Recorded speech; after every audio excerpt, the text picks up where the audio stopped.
আচ্ছা বন্ধু, খারাপ তো তোকে ভাবি ইনভাইট দিতেছে। বাবু তাড়াতাড়ি ডোতে আসো তো, আমরা গেম খেলবো।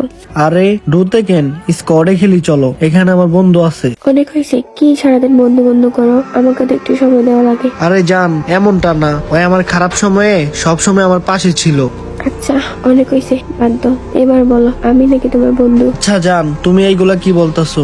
এবার তুমি ডিসাইড করো কাকে তুমি বেছে নিবা, আমাকে নাকি তোমার বন্ধুকে। আচ্ছা আমি তো আগেই বলছি, ওই আমার খারাপ সময়ে আমার পাশে ছিল। আচ্ছা বাদ দাও, যখন তোমার বোঝার ইচ্ছা নেই তখন তোমার প্রশ্নের উত্তর আমি দিয়ে দিতেছি, বাকিটা আর বলার দরকার নেই, তুমি নিজেই বুঝতে পারবা। Get lost. আরে আরমান, তুই ওকে কিক দিয়ে দিলি? তুই কি ভাবছিলি একটা মেয়ের জন্য তোকে বলে যাবো? আচ্ছা আরমান ভাইয়া, আপনি আপনার বন্ধুকে এত ভালোবাসেন, আপনার বন্ধুকে টোতে নিয়ে যাই। আচ্ছা বন্ধু, ভাবিকে তোর উত্তরটা দিয়ে দে তো। আরে ভাই ছাড় না, মজা করতাছ।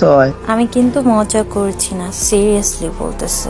আচ্ছা বাবু চলো তো আমরা টোতে যেয়ে গেম খেলি। আচ্ছা তুমি যত সিরিয়াস আমিও সিরিয়াস। বন্ধু গ্রুপটা আমাকে দে তো। আচ্ছা বাবু, ডুতে তো ম্যাচ খেলবো, কিন্তু সেটা তোমার সাথে না, আমার বন্ধুর সাথে। যা গেট লস। কি রে মামা, কিক দিয়া দিলি? তোর কাছ থেকে শিখলাম।